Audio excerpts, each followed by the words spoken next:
Assalamualaikum warahmatullahi wabarakatuh. Yang terhormat kepada Bapak Fatoni ST MMSI sebagai dosen pengampu di mata kuliah Manajemen Proyek Sistem Informasi. Saya Alfgara Ardiansa dari kelompok 4 di kelas Sistem Informasi Reguler 5C ingin mempresentasikan proyek pengembangan sistem informasi penyewaan kos Indralaya. Berikut anggota dari kelompok 4, yaitu saya sendiri, Alfgara Ardiansa, Isabel Al Muhammad, Luki Landara, Muhammad Adil Fitrisya, M. John Coleman Bankin, dan Muhammad Dafan Izra Bahari. Yang pertama adalah latar belakang. Pandemi COVID-19 yang membuat lingkup masyarakat merasakan dampaknya, salah satunya mahasiswa Universitas Sriwijaya di Indralaya. Selama 2 tahun, kegiatan perkuliahan dilakukan secara online atau daring, yang mengakibatkan tidak hanya mahasiswa baru, akan tetapi seluruh mahasiswa berbondong-bondong mencari kos atau tempat bernaung di Indralaya, khususnya mahasiswa yang berdomisili di luar Indralaya. Hal ini menyebabkan ketersediaan kuota hunian kos menurun drastis secara mendadak. Mahasiswa harus melakukan survei kos secara langsung dengan mendatangi tempat kos berada untuk mendapatkan informasi kos tersebut. Saat melakukan survei kos, sering kita temui kos tersebut tidak sesuai dengan apa yang kita ekspektasikan, dan kuota hunian kos tersebut mencapai angka maksimal. Sehingga, kita harus mensurvei kos yang lain sampai kita mendapatkan kos yang kita inginkan. Hal ini sangat tidak efisien dari segi biaya, waktu, dan tenaga. Dari masalah di atas, kami menyimpulkan diperlukannya sistem yang dapat menyediakan informasi seputar kos yang terus terbarui secara real time, sehingga mahasiswa dapat dengan mudah mencari kos yang ingin dihuni. Selanjutnya adalah tujuan proyek. Tujuan dari proyek pengembangan sistem informasi penyewaan kos Indralaya adalah untuk mempermudah mahasiswa Universitas Sriwijaya yang mencari tempat kos, khususnya yang berada di luar domisili Indralaya, untuk melakukan penyewaan tempat kos. Dengan perancangan sistem ini dilakukan agar dapat membuat kegiatan belajar mengajar atau perkuliahan dapat berjalan dengan efektif, dikarenakan mahasiswa yang di luar Indralaya dapat bernaung selama kegiatan perkuliahan di Indralaya. Selanjutnya adalah manfaat proyek. Yang pertama adalah meningkatkan kualitas mahasiswa dalam menjalankan kegiatan perkuliahan. Yang kedua, pihak Universitas Sriwijaya mendapatkan fee dari sistem ini. Yang ketiga, membantu UMKM masyarakat yang berada di Indralaya. Dan yang keempat, memberikan informasi seputar kos sekaligus mempromosikan kos. Selanjutnya adalah sasaran. Sasaran dari proyek ini adalah mahasiswa Universitas Sriwijaya yang berasal dari luar kota Indralaya. Selanjutnya adalah work breakdown struktur atau biasa disingkat WBS. WBS proyek pengembangan sistem informasi penyewaan kos Indralaya terbagi menjadi 5 tahapan proses, yaitu 1.0 analisis, 2.0 perencanaan sistem, 3.0 pembuatan sistem, 4.0 uji coba sistem, dan 5.0 implementasi. Di kesempatan kali ini saya akan menjelaskan WBS pembuatan sistem. Di tahapan 3.0 pembuatan sistem terbagi menjadi 7 sub tahapan di tingkat kedua, yaitu tahapan 3.1 mengumpulkan dokumentasi perencanaan sistem untuk pembuatan sistem penyewaan kos Indralaya.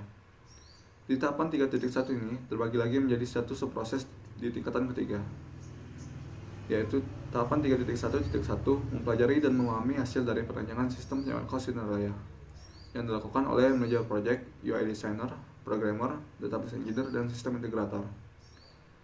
Setelah tahapan ini selesai dilakukan, maka akan melanjutkan tahapan di tingkat kedua, yaitu tahapan 3.2 mempersiapkan seluruh dependensi yang dibutuhkan dalam pembuatan sistem penyewaan kos Indralaya. Di tahapan 3.2 ini terbagi menjadi 2 subproses di tingkat ketiga, yaitu tahapan 3.2.1 melakukan instalasi programming tools, plugins, dan libraries yang diperlukan, yang dilakukan oleh programmer, sistem integrator, dan UI designer. Tahapan selanjutnya adalah tahapan 3.2.2, yaitu melakukan instalasi database management system yang diperlukan oleh database engineer. Saat tahapan ini selesai dilakukan, maka akan melanjutkan tahapan di tingkat kedua, yaitu tahapan 3.3, yaitu membuat user interface berdasarkan desain yang telah dirancang. Di tahapan 3.3 ini terbagi 3 subproses di tingkatan ketiga, yaitu tahapan 3.3.1 mengimplementasikan rancangan desain user interface. Di tahapan ini terbagi lagi menjadi 2 subproses di tingkatan keempat, yaitu tahapan 3.3.1.1 membuat user interface yang telah dirancang oleh UI designer. Tahapan selanjutnya adalah tahapan 3.3.1.2, yaitu menambahkan codingan ke dalam codingan user interface oleh programmer. Setelah tahapan ini selesai dilakukan, maka akan melanjutkan tahapan di tingkat 3, yaitu tahapan 3.3.2, melakukan review dan evaluasi user interface yang dilakukan oleh programmer dan UI designer. Tahapan selanjutnya adalah tahapan 3.3.3, yaitu membuat dokumentasi hasil pembuatan user interface oleh staf administrator. Setelah tahapan ini selesai dilakukan, maka akan melanjutkan tahapan di tingkat kedua, yaitu tahapan 3.4, membuat database berdasarkan desain yang telah dirancang. Di tahapan 3.4 ini terbagi menjadi 3 subproses di tingkatan ketiga, yaitu tahapan 3.4.1 mengimplementasikan rancangan desain database di database management system yang dilakukan oleh database engineer. Tahapan selanjutnya adalah melakukan testing dan evaluasi database oleh sistem tester, database dan database engineer. Tahapan selanjutnya adalah tahapan 3.4.3, membuat dokumentasi hasil database yang dilakukan oleh staf administrator.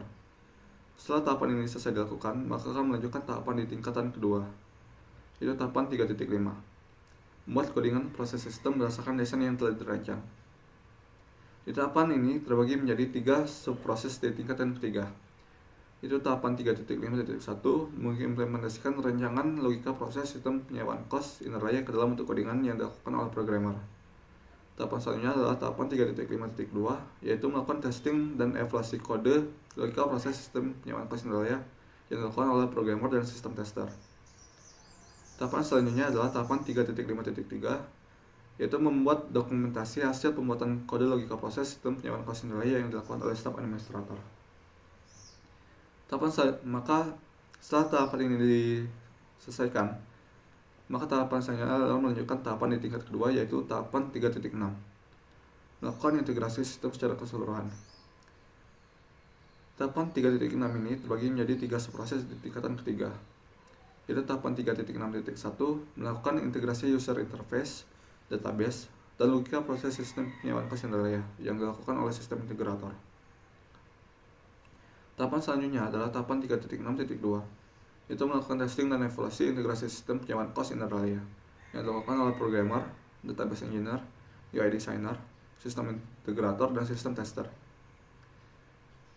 Tahapan selanjutnya adalah tahapan 3.6.3, yaitu membuat dokumentasi hasil pengintegrasian sistem penyewaan kos inner layer yang dilakukan oleh staf administrator. Setelah tahapan ini selesai dilakukan, maka melanjutkan tahapan terakhir, yaitu tahapan di tingkat kedua, yaitu tahapan 3.7, membuat dokumentasi instalasi dan konfigurasi dari sistem penyewaan kos inner layer yang dilakukan oleh staf administrator. Baiklah, itu saja penyampaian materi dari saya. Apabila saya ada salah penyampaian informasi, saya mohon koreksi, dan apabila ada salah kata, saya mohon maaf. Saya akhiri. Wassalamualaikum warahmatullahi wabarakatuh.